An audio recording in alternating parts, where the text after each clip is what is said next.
What's going on, Packers fans? Happy Tuesday. Welcome into an all-new episode of the Pack a Day Podcast. I'm your host, Andy Herman. You can follow me on Twitter at Andy Herman NFL. You can find the podcast at Pack a Day Podcast.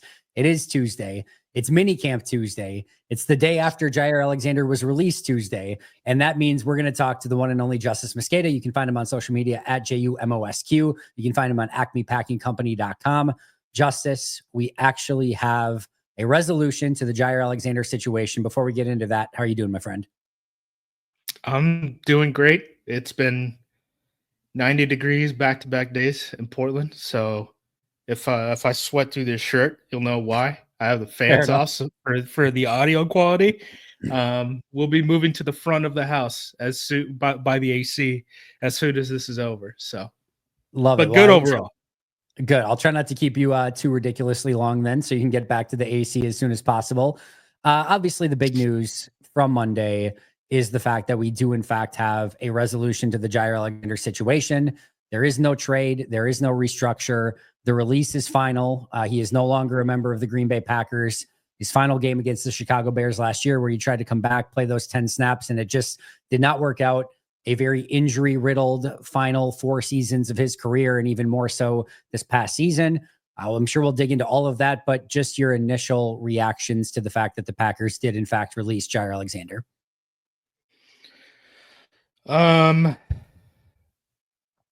Relief, I guess, just that it's over. But that's like on a content creator basis, I guess. Yep. Beyond that, I mean, it's something that we kind of expected. I really had no idea where the story was going to turn at any point. It felt like there were points where it looked like he was just going to be gone before the new league year even started. There are points where it looked like this thing was going to be salvaged. But ultimately, I mean, it boiled down to one thing, right? The Packers didn't want to pay him the $17.5 million cash for this year, but they didn't want to straight up release him, so they wanted to get something back for him. But no one was willing to trade for him. So it just got prolonged up until this point where it's like, okay, restructure time. And the big X factor is, what the hell did they offer him, right? The only thing that we got was, I believe it was from Spoons, Tom Silverstein, who reported that like there was a deal in place that could have gotten him. It was an incentive-laden deal that could have gotten him up to or more than that $17.5 million based off of how many games that he ended up playing, right? And that's not uncommon. That's kind of what the Preston Smith restructure looked like last year. Preston Smith took the pay cut in base salary, but he, did have incentives in that contract where he could have earned back all of that money and more based off of the amount of sacks that he was able to record. Now, obviously, that didn't work out last year for him. Right. He didn't have good sack numbers before the trade deadline, and then the trade deadline, he was sent to Pittsburgh for a draft pick, and Pittsburgh even had him like inactive in the playoff, right? Yep. The playoff game. So it did not work out great. Yeah. So who knows what that contract looks like? If it gets reported, we can start doing the comparisons to the deal like we did with, Aaron Jones a couple years ago, right? Where it was like, yeah, obviously you don't take the Green Bay contract because the Minnesota contract was much better. And he's since signed an extension with the Vikings that is even better than the original contract that he signed with Minnesota, right? So it all turned out well for him. Turned out well for the Packers because they moved on and ended up, being able to get Josh Jacobs, lock him into a deal, younger running back, all that stuff. I see a lot of people wondering like, oh, we have all this cap space. Now where do we use this cap space? And it's like, dog, there's not even that much available in free agency. They're not going to use that cap space now. I mean, really what it boils down to is rollover money that they're going to be able to use for next season so that, the Zach Tom extension, Quay Walker extension, Devontae Wyatt extension, all those things lead to, fewer players like Kenny Clark having to either be outright released or have their salaries converted moving forward, which will then help future teams, right? All this stuff kind of, the salary cap kind of like snowballs in that way. I did a big, I mean, we don't have to talk about this right now, but I did a big look into cash spending in the NFL and how many teams have like leveraged cap space. Essentially, the way you can think about it right now is like, you can basically borrow like, it's like $1.2 billion from the future. And it never has to be paid. Like there's not a deadline on when you have to pay it. And some teams have maximized that. And some teams are like, I want no parts of that at all. Right. So, you know, it opens up money that the Packers can then, or cap space, I really should say, that the Packers can manipulate further down the line during, you know, Jordan Love's prime years and stuff like that. But I don't expect them to spend the money. I don't expect the team to really be in the market for adding cornerbacks, as weird as that sounds. I know their depth chart's not in a good spot. I still think that primarily they're going to be looking at guys who can contribute on special teams because of, you know, losing Robert Rochelle and Corey, two defenders again played more special team snaps than our kicker did, Brandon McManus, last season, right? Yep. Right now, there's no, I mean, unless you want to count like Gregory Jr., right? There's no guy who can really come in and play special teams, you know, further down the depth chart. I think the way it's going to end up looking like is kind of the way it's playing out in camp right now, right? Where when Hobbs was there, right? Because I know Hobbs was out with like a personal thing last Tuesday, but the first Tuesday of OTAs that media was there for, right? It was Hobbs and Keyshawn outside in base sets, which they're going to play about a third of the time, right? Yeah. It's off of other teams' personnel and the fact that the Packers want to match offensive personnel, or basically the Packers match cornerbacks with wide receivers, which is not necessarily how everyone in the NFL treats it. So, you know, teams are going to play two tight ends, which only means two wide receivers, right? About a third of the time. So it's going to be Hobbs and Keyshawn out there, you know, in those looks. And then in nickel, I think Carrington Valentine's coming off of the bench. He's going to play outside corner, and Hobbs is going to kick to the inside. I think that plan works pretty well if there's only one injury in the secondary. Because I think, you know, Bullard being like the backup nickel at this point can help alleviate some of the stress at corner. So even if it's let's say Keyshawn, because Keyshawn's on the field all the time. If Keyshawn goes down, right, then it's probably Hobbs and Valentine on the outside. And then in nickel, you're just subbing in Bullard, right? Yep. So Hobbs goes from, you know, a nickel in a base outside corner to just full outside corner. Now, if there's two injuries, and then you're like, what do we have to do at safety, or what do we have to do at outside corner? I think outside corner ends up getting stressed really thin, because I don't know if there's more than three guys that are like NFL caliber guys at outside corner on this roster at this point. That to me is the biggest outstanding item, is just the depth at the position. I'm not super concerned about the top four guys, and certainly the guys at the safety position. Once it gets past that, it's a lot more interesting. Just a couple things really quick. I think it was Albert Breer who tweeted the Packers offered Jaire Alexander a reduced incentive-laden one-year deal that'd make him a free agent in 2026. Alexander turned it down, not liking the structure. Green Bay tried to trade in March and during the draft. That also failed. So Alexander's a June free agent. So Albert, I mean, it's possible Silverstein had that as well, but I saw Breer post that a little bit earlier today. I'm right there with you as we just kind of go through a little bit of this piece by piece, because I want to dig into so much of what you just said. Just one quick thing on the Breer thing. Jaire was on a contract for 2 years, right? So they're tearing the contract up completely and just giving it a 1 year ago. Yeah. So that's noteworthy, and something that I had proposed as a potential compromise for almost like both sides of like, hey, let's get rid of that final year so we don't have to do this again next year. Jaire has everything to play for this year, because then he's a free agent next year. So he wants to be out there, add incentives for playing time, which again, he has every desire to not only play, but play well, because he can get paid next year on a free agent deal. but obviously Jaire was not interested. And I think that's a perfect a place to start too, is we talked about how the first decision, and I think this part of the decision was made a long time ago, that they were not going to pay him the 17.5 million. I think when Goody said we still have to have conversations like right after the season, like I think they already understood there was pretty much no way they were going to give him the 17.5 million.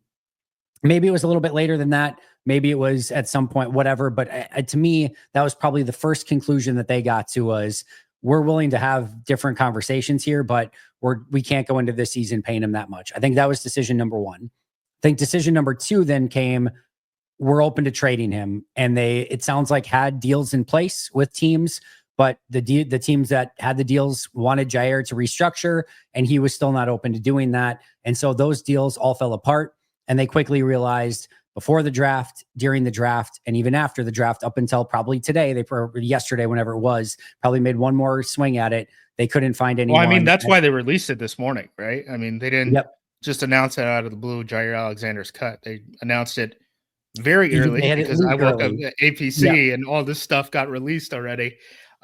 Luckily, Tex, was able to get that stuff up because I'm West Coast time. But yeah, I mean, that's why you get the media blast early in the morning, right? Where it's like, hey, one last shot. Yep. Oh, it's funny because I was doing a live Bleacher Report show, and I'm like, I mentioned that exact thing of like, hey, like this could still be like if some team calls, like they could. And then I realized it was at 3:00 I went live, and at 3:00 the Packers did the press release. So it was right at that exact same time. But so to me, number two is that they could not find a taker from a trade standpoint, which is then a couple weeks ago where we got the report from Matt Schneidman that they tried one last, ditch effort of, is there a potential contract restructure here? And from a Jaire standpoint and his agent standpoint, to me, it just comes down to unless he like really, and I mean really wanted to be in Green Bay, which I never really felt like was the case. There was the report that he wanted to be in Green Bay, but I don't know. Again, was that him trying to be the knight in shining armor, the good guy in this situation, get the good PR going in his direction? Who knows?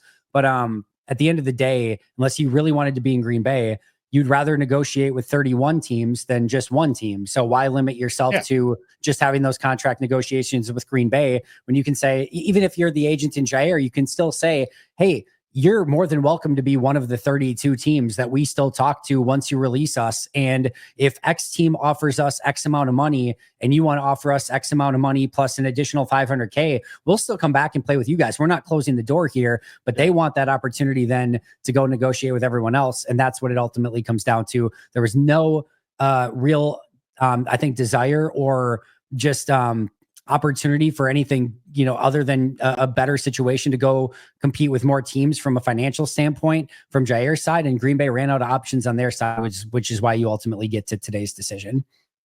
Yeah, and I don't know if we have clarity on that situation, whether they could be one of the teams still talking to. Correct. I would be pretty stunned at this point, but it's theoretically, it's not completely off the table. Right, because with the Jones stuff, if you guys remember the Jones stuff, right, it was this is our last offer and then we're moving on, right? Yes. So like the Packers had moved on before free agency, probably because they know and they've had conversations and stuff. The combine happens before free agency, that like, okay, Josh Jacobs is going to be on the market. That's a player that we want. What's his ballpark? Okay, we'll be competitive there, right? I thought it was funny. Like Josh Jacobs had, I think it was a conversation with like the Bussin' with the Boys guys. And it was kind of a funny look at how some of these personnel decisions like actually get done. So like he was talking about like when he was at Bama and stuff, and this was before we had like free transfers in college football, right? And he was like, his last year he was a backup at Alabama, and midway through the season he's thinking about, okay, I'm going to transfer to like Oregon or like a different school, which is not allowed, by the way. That is considered tampering. And then he was also talking about how he didn't want to get hit with the 5th-year option his last year in Vegas because he had already talked to other teams in the NFL and was like, this is kind of what my market is like. Sure. I think at this point you have to have your head in the sand to think that people aren't talking contract with your players. and I wouldn't be surprised if Jaire knows that there's a number out there. Absolutely. There's no way he does. I talked about the same thing today on a Q&A I did of like, there's no way his agent doesn't have a inkling and I mean, even just on this, right? Because they had to have known when there was the trade talk, right? Of like what another team was willing to offer, even in that deal in and of itself, of like what that restructure looked like. So even that had to have some knowledge, even if it were like from a legal standpoint. But oh, heck yeah, they have a real legitimate feel of what he's going to be able to get. Did you see the Bateman stuff? I did see that the Packers were interested in Rashad Bateman, obviously earlier before they drafted two wide receivers in rounds 1 and 3, but not super surprised by that. He was rumored to be somebody that they had a lot of interest in during that draft, if I remember correctly. And so, yeah, and of course, deep threat, speed guy down the field. So not super stunned by that. What about you? So this is why I brought up the Bateman stuff. So the way that it was talked about by Jeremy Fowler, who did all the reporting on this stuff, was basically because if you don't realize this, right, Rashad Bateman, wide receiver from the Baltimore Ravens, he was a former first-round pick, all that stuff. He not been very productive up until last season, and before last season, he signed a 2-year contract extension. Now, before he ever played a single down on that new extension, he received another 3-year extension on top of that from the Baltimore Ravens. Essentially what he did, he asked for a new contract. The Ravens were like, there's no way we're going to be able to afford you. Go seek your own trade. He seeks his own trade. 3 teams are interested: the Dallas Cowboys, New England Patriots, and Green Bay Packers, which kind of signifies that the Packers are really interested in adding to the wide receiver room, considering they added 2 top 100 picks this draft, right? The Patriots were a team that went out and signed Stephon Diggs. The Dallas Cowboys traded for George Pickens. Like, it's not a surprise that those are 3 teams that were interested in Bateman. But the Ravens realized after he had talked to other teams, he has a market. And if he has a market and we want to keep him, we got to pay him, right? So they went in with zero interest of finding an extension for Bateman.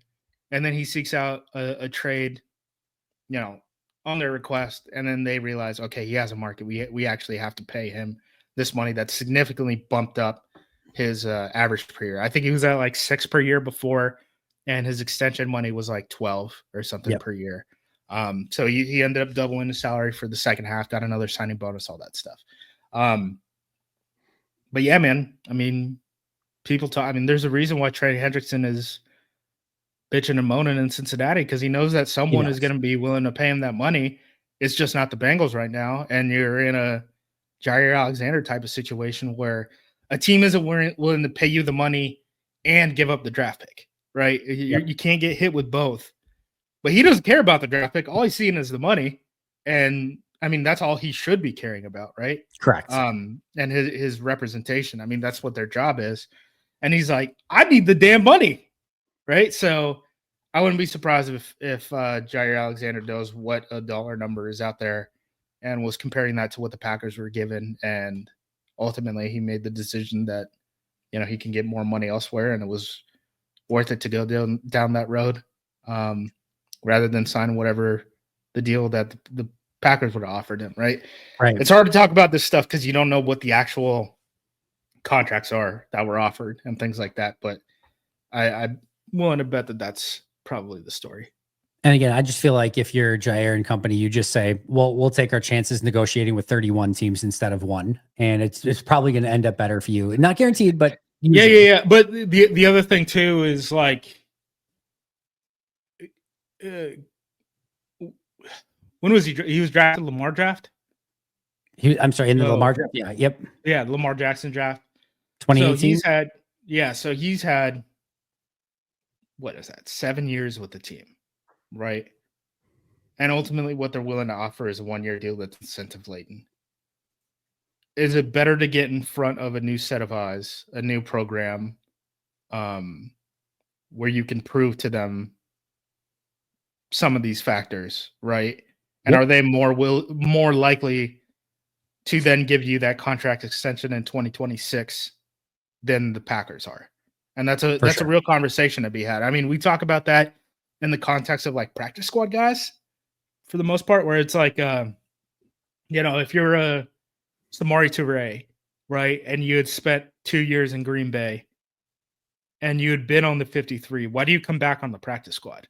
You should, right? Yeah. Because you shouldn't you get in front of a new set of eyes, show them how you work, show them that effort in practice, all that stuff. Let them know what kind of a worker you are as a person, and do you have a better opportunity to actually make a 53 with a different roster than a team that you've already been on the 53 for, and you're actually getting sort of that, I guess, demotion, if you think about it that way. Like, there is some merit into that line of thinking. So, no, I think so too. I'm going to ask you the $1 million question that I feel like is probably, I don't know. Let me just ask you. We'll go from there. I won't lead it in any way. Was this the right decision for the Green Bay Packers? Yeah, not spending 17. I mean, if it boils down to that ultimately, and Jaire is not going to take the contract extension, I mean, it's tough to do because there's two factors, right? I mean, is the decision to move on from 17.5 million? Yeah, absolutely. Is it the contract? I don't know what the contract looks like. Should they have offered him more? I don't know. Like, I don't know what that contract looks like, right? So I have seen the sort of overreactions like several different ways. Like, I saw someone and this is like Twitter comments, so like this might not be everyone, right? It's out there. It's on social media. It's on YouTube comments. And again, it's all social media to some extent, but it's all out there, right? You go for it. Yeah. There was just people, someone was like, Keyshawn tricked him into thinking he was a corner one. First of all, the Packers don't really play like that, right? They're zone corners. They're pretty much going to play right and left. And Keyshawn was going to, I don't know how to stress this hard enough to people. Keyshawn was going to start either way. Yep. That was Keyshawn not up for. If Jaire came back, Hobbs was getting that $12 million per year, and he was going to be nickel only. Like, you guys need to realize that. Keyshawn was always going to start. I think the only player that the only player that becomes like a quote unquote starter in nickel sets after this is Carrington Valentine, who's a player who is clearly not a finished product at this point. That's fine to say, right? We watched the Eagles game where it's not his coverage ability is fine. It's his ability to sort of like fit, perimeter run, fit screen game, really as like a tackler, those type of things, which are, I mean, it's easier to teach that than it is to teach a guy to run a 4-4 or 4-3, whatever the heck he's going to run, right? But I need you guys to remember, like, we did all the bitching and moaning about them not addressing cornerback, right, at the draft. I'm actually going to pull up this cornerback draft class right now so we can talk through this thing. There are opportunities. Actually, the Bills guy in the first round. Now I can't remember his name. So Maxwell Hairston. There you go. Thank you. And that was reportedly. The Bills were reportedly the team that had the offer for Jaire, but they wanted the restructure, and he wouldn't agree to the restructure. Correct. Yep. So I wrote this article back late April, and it was basically talking about why the Packers didn't draft a cornerback earlier. In the first round, their option was basically just Maxwell Hairston. He was graded a half round better, or Matthew Golden was drafted a half round better. I don't know how many people wanted Maxwell Hairston compared to Matthew Golden. I cannot imagine there are many Packers fans who believe that. And I think there's a strong chance that if Golden goes, that Hairston very likely could have been the player. Yeah. I think if Golden's gone, I think it's probably just Hairston. Depending on who that kicked down from the other like group of players, like obviously there could have been a player that instead of Golden falls to that spot, and then sure it could have been them. But just assume that all the players that were gone already were gone somehow, and Golden's gone. I think it's just Hairston. Yeah, for sure. I thought Hairston, and then based on what McShay had said about the Packers linked to Emanwari, I thought those were both options when they were on the clock. Sure. And then in the second round, we now know Trey Amos has the back injury, right? All these guys got banged, like all the other guys available were like banged up. So there weren't really any options in the second round. I think Carrington Valentine, based off of how the market moved this past year, if Carrington Valentine was a 24-year-old draft pick in this class, right, which he could have been because I think he declared as a true junior back in the day. So if he would have used, years old, he does not turn 24. He's until not even September 24. 9th. So he's not even 24. So he could have easily been in this draft. So if he would have played his senior year, he would have gotten the extra COVID season, right? All that stuff. Yep.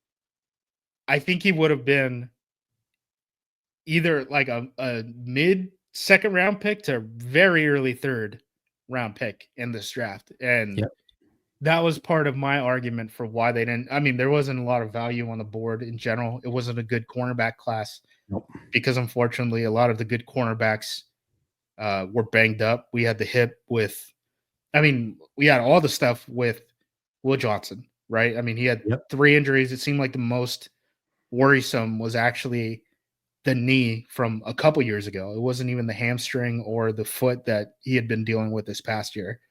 Morrison had the hip injury. Amos has the back. Ravel had the ACL, and then the complications with the ACL is really what led him to fall. If it was just a clean ACL, he wouldn't have fallen as much. So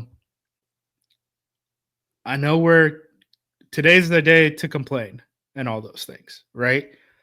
Ultimately, I don't think Carrington Valentine is a bad option for your third outside corner. And Packers fans probably got to get that through their heads, honestly. And we've already talked about this a little bit. Where I am worried a lot is the depth behind Valentine. After that, it's like, oh boy, I'm really hoping for something out of Gregory Jr. Because if it's not Gregory Jr., I mean, it's a guy who's going to be, performing well in these unpadded practices and stuff like that, or non-contact practices through the summer. But that guy's not going to be very battle tested by the time the season comes around, and we're going to find out a lot about that guy if he's never played outside cornerback at NFL games before. So Kamal Haddon getting a little bit of buzz from a little bit. He's played special teams at least. Like, we've seen him on the field a couple times. Yes, not a ton. Has not been great either at teams. Well, I am, for the record, totally with you, and I feel like, and I think we talked about this in the past, where there's this like thin line of what kind of corner you want to add to this team right now if you were to add one, because you're not really looking for a true starting caliber corner, because you're going to go with Valentine, Nixon, Hobbs, and Bullard as your guys. So if even if you love DeSante Samuel Jr. and the neck thing wasn't an issue, right? Even if that were the case, if you're the team that's offering Samuel in that situation, I'm not sure he has a ton of incentive to come to Green Bay and not have that immediate opportunity to start, right? So I'm not sure that he's not going to play teams either. No, exactly. He's not going to play teams. The guy, honestly, that they should really be in the market for is like Corey Valentine. Exactly. Who is a cheap guy, has played special teams, has held his water when he was as a outside cornerback. As far as a outside corner 4 who's 2 injuries away from ever seeing the field because you kind of doubled up at the nickel spot. Like, that's the kind of mold you're looking at. And maybe they think Gregory Jr. has the potential to do that. I don't know, right? He has played, outside cornerback and special teams at the NFL level, was a former draft pick, all that stuff. But that's the kind of guy that you're looking at. It's not Rasul Douglas. It's not Rasul. No. Either him or Valentine are going to be on the team, and neither of them can play special teams. And that's just not a great way to build this team, especially with, the team talking about we need to carry the extra linebacker, all that stuff, right? We know they're going to be deep at the safety position because that's just what Bisaccia wants from a roster construction standpoint. He's going to keep 5 or 6 guys at the safety spot. You don't know what's going to happen with how the team ends up handling the Colin Oliver situation and whether they treat him as a linebacker or a defensive end and how much he's going to play special teams at either, or if they treat him as a true designated guy and they're like, we have to work our roster construction around so that he could just be a designated pass rusher. And we also still have depth at defensive end in case guys go down so that he doesn't have to play, a full-time spot. And same thing at linebacker where it's like, okay, there's never a world where Colin Oliver is going to play the Mike or he's going to even play, either of the nickel linebacker positions. So do you just kind of work around it from there? you better have plans for all of your cornerbacks on your team to contribute in at least one phase of football if you have all of these kind of roster construction problems. I think if I'm Green Bay, I might actually call Indy about Corey Ballantyne. Their depth chart, like they don't even need him. Like their depth, he's like way back on their depth chart anyway. Not that this is like something that would be like of urgent need or like anything like that, but trade him Bo Melton, Malik Heath, like one of those extra wide receivers. Zane Anderson at a safety if they need an extra safety. Green Bay has got plenty of those anyway. Omar Brown can take that spot. Like I'm not concerned about it. Trade something that you've got a little bit of an excess of for adding Corey Ballantyne back on the team. And like, I feel like that in and of itself is like kind of playing in that spot that somebody that has started in this league before that again can play out there in a pinch, but also give you a good special teamer. Like it's probably not like the worst scenario in the world if you would just go and bring him back. And I know people are going to immediately jump to, you really want to try to replace Jaire Alexander with Corey Ballantyne. Again, that's not what we're trying to do here. Just trying to figure out not what I said. Not what I said. I know, very much so. But obviously you're trying to find again that thin line of a corner that is fine with being the number 4 or 5 corner while also being a special teams guy while also not breaking the bank for paying a number 5 corner. Like again, there's a thin line there. There's nobody really available in free agency that is like that. And Ballantyne kind of fit that role perfectly. Yeah, that type of a move makes way more sense to me than trading for Jalen Ramsey or a Greg Newsome or something like that. Like that's, It would be really funny if their 2 open roster spots, they literally traded for Corey Ballantyne and brought back Robert Rochelle, who's now a free agent. Like it would be very funny if those were the 2 open roster spots and that's what they went and did. I mean, yeah, just keep adding fire to that competition, right? Yep. I mean, who cares? Why not? Like that's probably our weakest position in terms of like corner 5 right now on the roster is probably the weakest position that will make the 53, right? We talked about how tight end 3. Yeah, I mean, we talked about how like even if Jaire was on this team, right?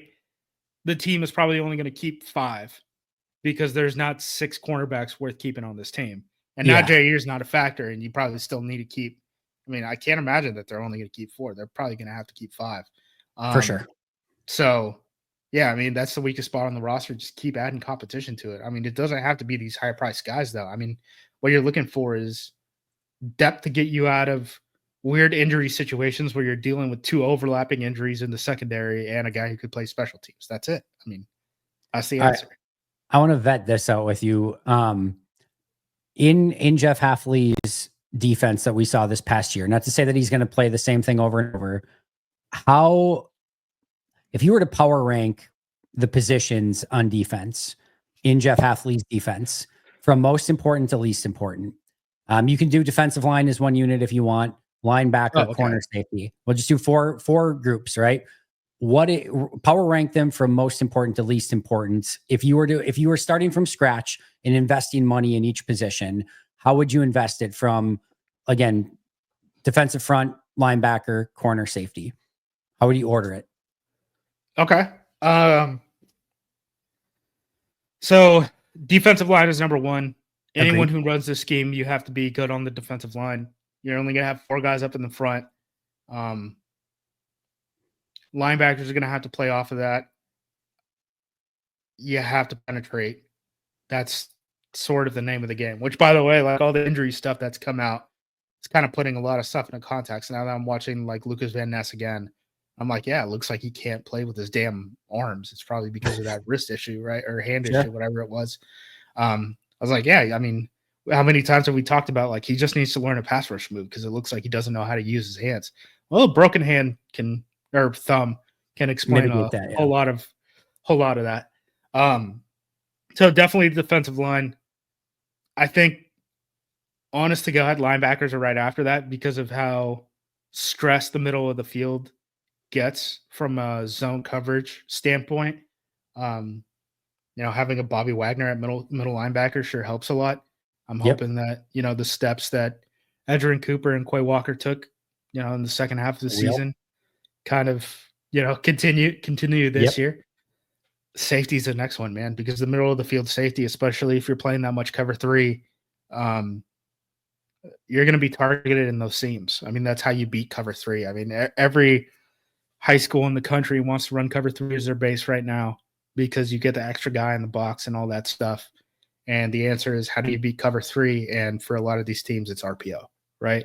You're not seeing it that much at the NFL level, but I mean, look at the second half of the Miami game, the second Lions game. I believe those happened back to back, right? All of that is, in some way, form, or fashion, we're going to take advantage of the linebackers or that middle of the field safety and middle of the field coverage wise, right? They can't cover everything, and especially off of play action or RPO where you have to fit the run at the same time. And then it would be cornerback because they're playing a lot of cover 3, which is basically you're just zoning off the sideline in its simplest form, and then cover 2, which you're playing the underneath zones. I mean, those are responsibilities that outside linebackers take in, like our quarter system, Halfley, like Joe Barry, like the zones that cornerbacks are playing in cover 2 are the same zones that outside linebackers were playing in cover 4 under Joe Barry. So, those aren't very difficult. I mean, I know I brought up the Tulane guy because he's kind of a stiff guy. Even though, even though, he posted up like good RAS scores and stuff like that. When I watched this film, he was kind of a stiff guy who likes to get his nose into people, and he does well at that. He does well accelerating forward, things like that. I brought up, hey, he kind of makes sense as a cover 2 cornerback, kind of project guy. And then people pulled up quotes where they were like, I can find I think you might have mentioned it too. The Zimmer quote where he's like, I can find a cover 2 guy at any gas station in the country, right? So cover 2 corner is not thought of as a very difficult thing to find. So yeah, I think corners probably last on the list. I made this, and obviously Justice and I did not talk about this at a time. I talked about this either, I don't know if it was on Bleacher Report or if it was on my live earlier today here on Pack a Day, but I talked about the same thing of like, I think Green Bay to some extent is, I don't know if I want to say like shorting the cornerback position, but also understanding that there's a lot of value in some of the other defensive positions. And I think we've even seen it throughout the league a little bit more as zone is becoming more and more prevalent of you're playing spots rather than obviously playing a ton of man-to-man coverage. It's not to say that Jaire couldn't have been valuable. It's not to say that he couldn't have been a change of pace. It's not to say that he couldn't have done some unique stuff that maybe they just don't have on this roster without him. But there's also a piece of me that kind of wonders of like, if you did pay him a bunch of money, are you even going to really truly get your ROI for what you're kind of paying for with Jaire? Because what you kind of need is, again, playing a spot, the ability to rally and tackle and be kind of a physical defender. And like all the things that you kind of need is not what Jaire is actually, some of his strengths are. And again, I still think he can be successful. Don't get me wrong as a cover guy, but I do think that you could probably find players like Hobbs and Nixon and, Bullard and all these guys, Valentine, that can do a lot of the things that you need in this defense and actually probably rally and tackle a little bit better than what Jaire does. And I'm Justice. I'm not just saying this. I like genuinely have usually loved like corner. It's been one of the positions I valued the most. I'm really not at the moment losing any sleep over the fact that they have their top 4 guys.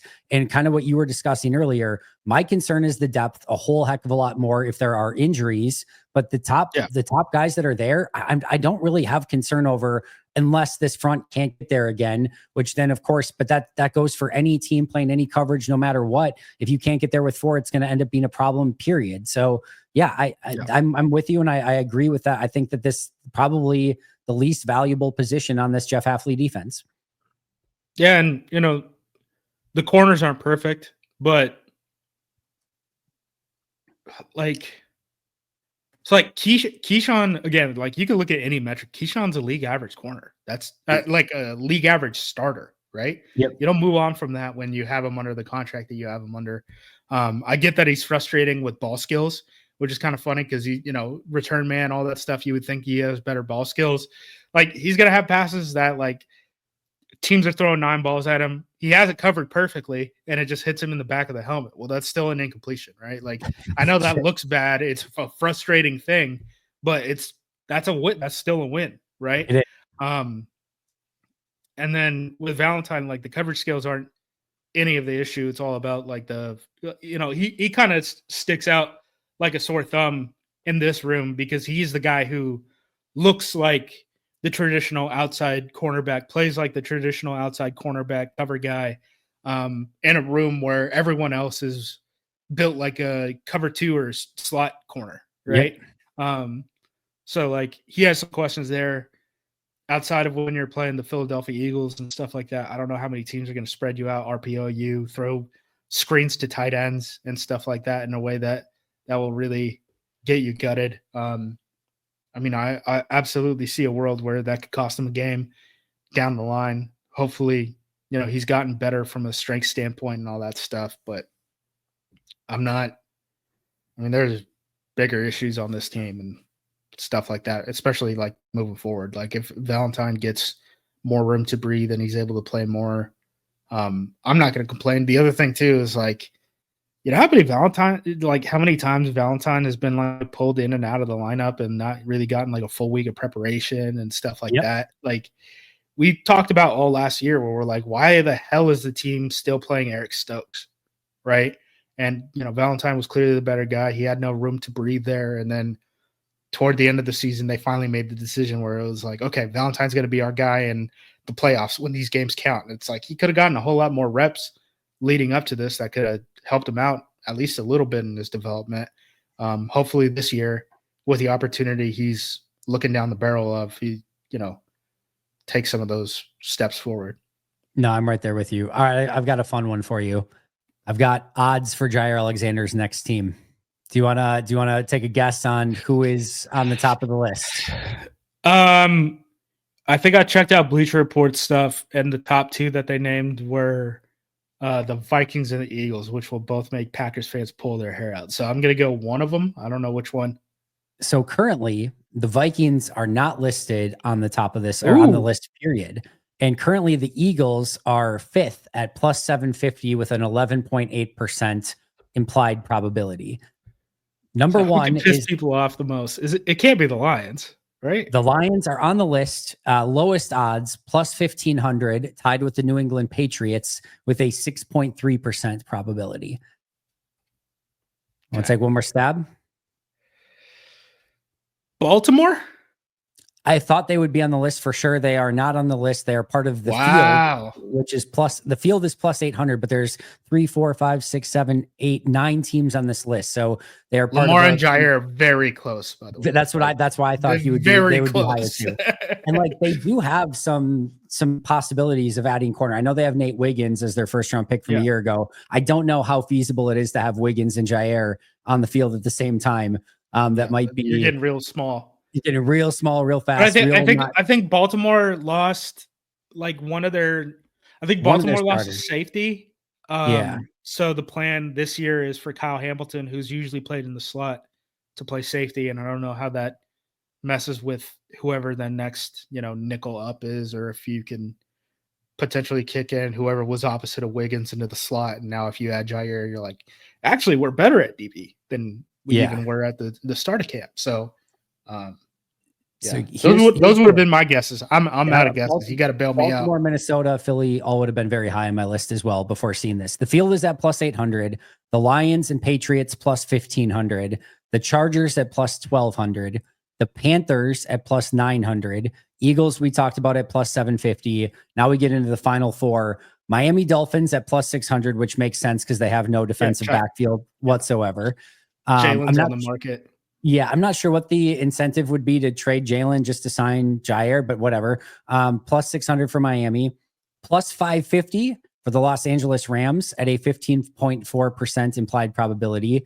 And then the 2 top teams tied at plus 400, 20% chance. The Las Vegas Raiders is there. And then the team tied with them, the San Francisco 49ers, as the other one. So those would be your top 2 as far as the betting odds go at the moment. That is per bookies.com, I guess. So That is not a plug. That is not an advertisement. I do not have anything with bookies.com. That just happened to be the very first website that I pulled up.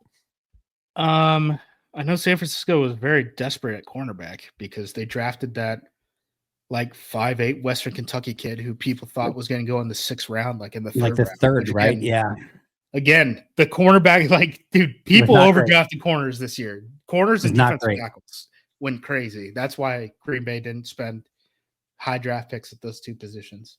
Yeah, they got Lenore, and then they've got their second rounder from a year ago, which I loved, Renardo Green. And then after that, Lenore's coming off an injury too, right? Yep.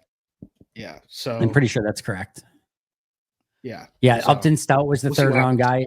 And then Trey Brown they picked up from Seattle as well. But yeah, they could definitely use a corner there. So those are your again odds for next corner. I wanted to ask you one more thing in regards to this, and we may have touched base on this a little bit previously, and I don't know there's a perfect answer.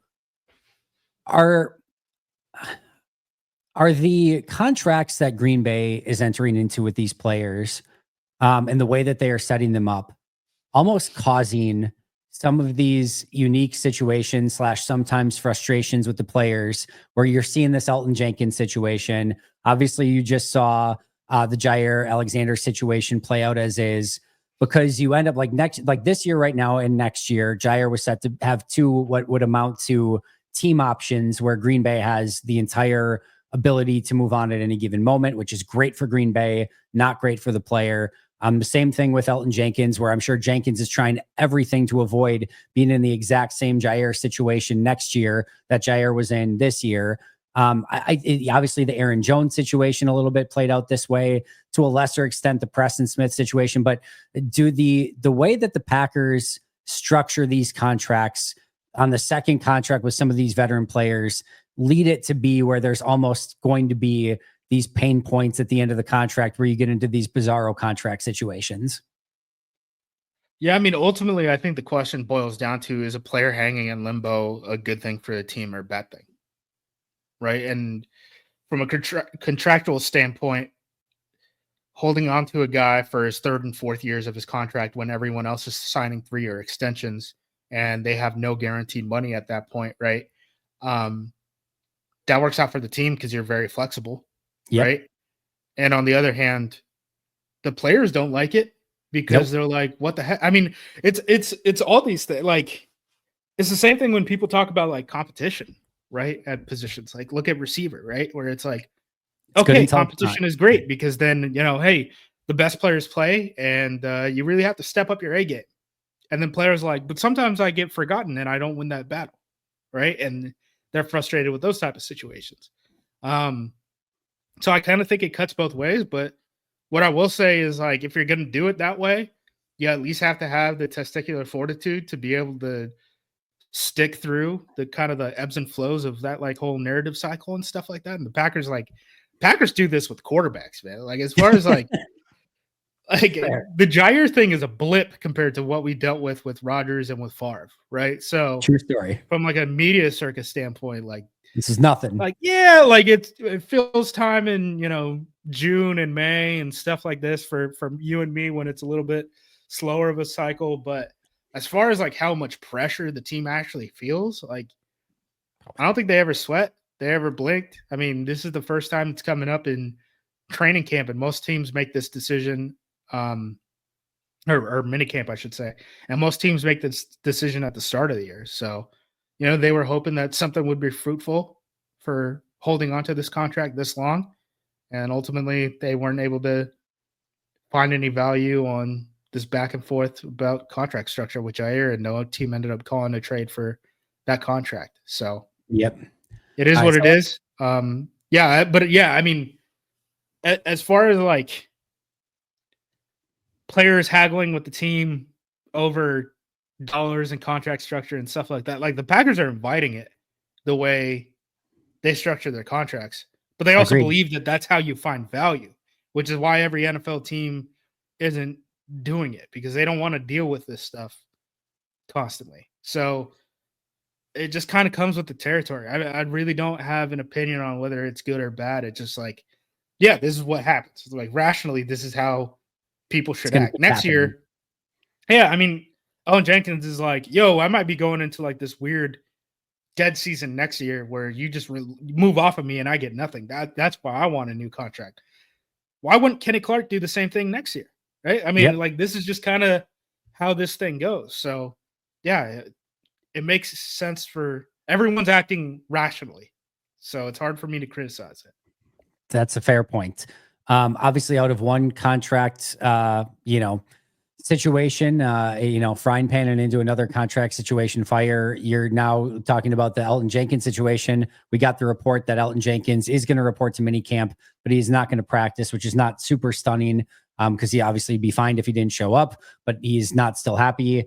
This is a little bit more of an interesting one because there's 2 years left on his contract right now. And I'm not sure what Green Bay, that they want to set any precedent here, that they're willing to have this conversation / negotiation with 2 years left. So this one now becomes actually, from what I kind of felt like I think this will just kind of resolve itself relatively easily, to now I'm like, I'm not sure Green Bay is going to want to set this precedent. So I'm actually semi-concerned now.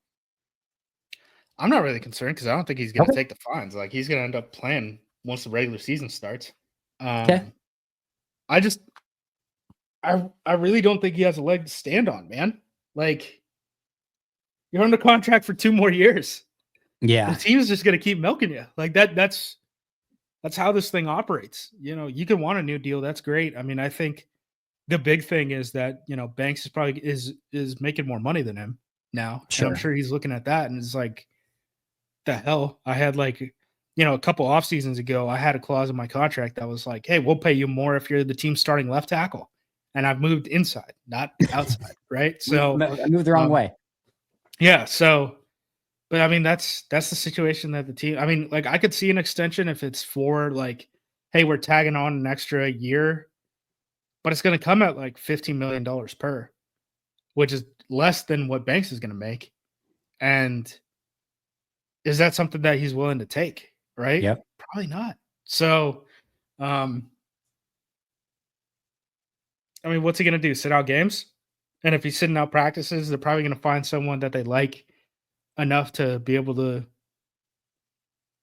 go through these waves, right? Like if all the center snaps throughout training camp and stuff in the preseason are going to Sean Ryan and Jacob Monk, I'm sure they're going to be comfortable with one of them starting games come September to push through this thing. I mean, so, and I also like, it would be a weird thing to like show up in training camp or mini camp and all this stuff, like show up for all the mandatory stuff. And then the stuff starts at the beginning of the regular season and you're just gone.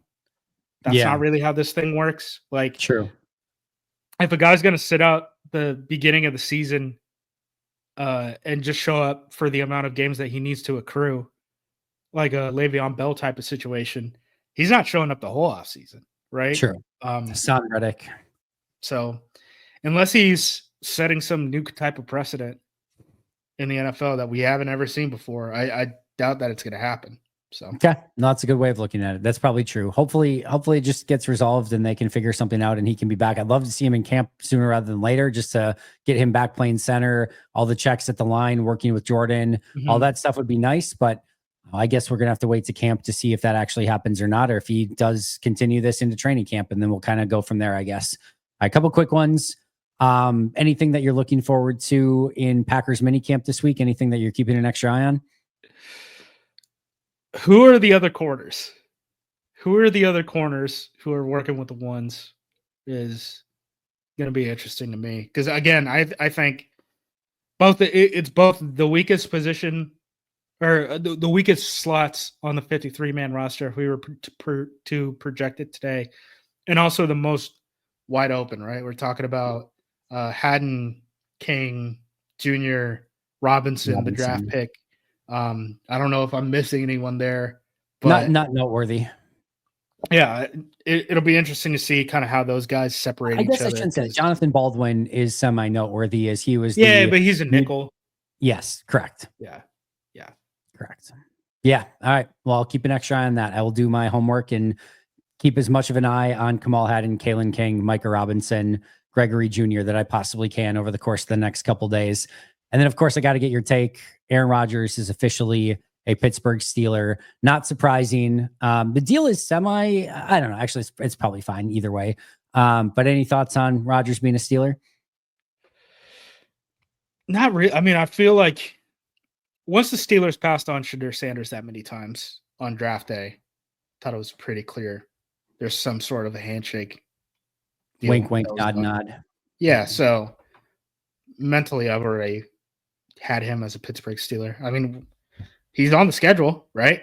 That game's going to be crazy. So, be interesting to cover that. But it will be. Outside of that, I mean, I've kind of already accepted that he's going to be a Steeler. I mean, they weren't actually going to start Mason Rudolph in any of these games that mattered. Or Will Howard. Yeah. No, I'm there too. It did feel like maybe they could get in some other conversations if it just didn't go right or whatever. But yeah, I've always expected it to kind of go this way all the way along. So it doesn't really feel like a surprise. It would have been a surprise or a shock if it was anything besides him being a Pittsburgh Steeler. And like when he threw to DK Metcalf earlier in the offseason and like all of the stuff was there. So again, not super surprising, but just it being official and the fact that he's going to be at minicamp and yeah, it's all signed, sealed, and delivered at this point. And like you said, the big thing, massive Week 8 matchup with the Green Bay Packers in Pittsburgh. Unfortunately, it would have been more fun if it was in Green Bay, but unfortunately, it did not align that way. All right, I think that's all I got for you, Justis. Anything else you want to go over? No, I'm good. I'm ready to go in front of AC. I was didn't sweat through my shirt. Didn't sweat through my XFL shirt. So I like the XFL shirt though. I like it a lot. The old logo too. Well, I guess all of them are old logos now. True. The red, white, and blue one, because when they came back in 22, I think they were black and white. So a relic. Was there 3 versions of the XFL or just 2? Yes, there were 3. So I was part of the second. So there was the one in like 2000 with the Vince McMahon, one in 2020, and then they took a year off, sold it to I think it was Redbird Capital and all that stuff. That's when The Rock and all them got involved, and they brought it back in 22. Then they merged it with the USFL and made the UFL, which, by the way, I think this weekend they're having their title game. They just got over the conference championships. So, yeah, go watch that. I don't know how well they've done. I've caught it. Because, like, back even when, like, the AAF was playing and stuff like that, we were ramping up for XFL. We were scouting those players. So, like, this year is the least amount of spring football I've seen since at least 2019. So, different change of pace for me. I have no idea what's going on in the league.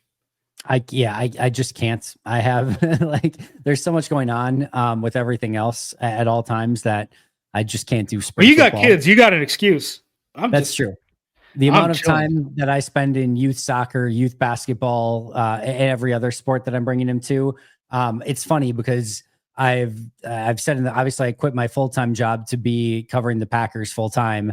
I also picked up a full-time job basically being an unpaid Uber driver to every sporting event under the sun. So I'm still doing a lot of that at the moment. So yeah, that's taking up the extra time, but I would not rather be doing anything different. It's a ton of fun, but not a lot of time for extra spring football at any point at this point. So Justis, probably a better use of your time. So yes, probably that's very true. Cannot thank you enough. Always enjoy these conversations so freaking much. What do you got coming up over at Acme Packing Company or anything else you want to plug on the way out? I mean, we're going to hit all the stuff from training camp that you guys, or mini camp. I keep saying training camp. Mini camp that you guys write up. It doesn't matter. I'll get our big post-practice write-up like I usually do for all of these open practices. Done. Yeah, all you jerks that aren't at it, that have the opportunity to write it up while we're out there actually covering it, and then I get home and try to go and put a podcast out or do something, and all of you guys have got stuff out already. Just psyching.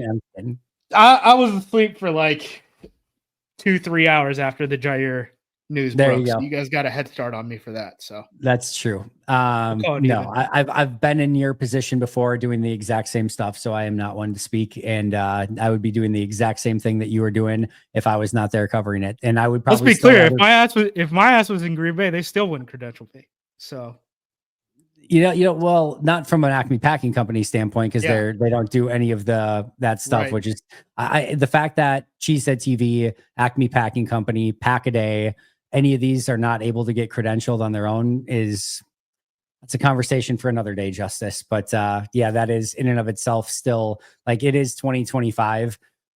She Said TV, Pack-A-Day, Acme Packing Company are legitimate, sources of Packers information, more so than we don't need to go down that rabbit hole. Anyway, I digress. You're the best. We'll talk again hopefully next week. We've still got a ton of stuff to cover, even in the doldrums, Justice. So we'll get through that over the next 6-7 weeks or so.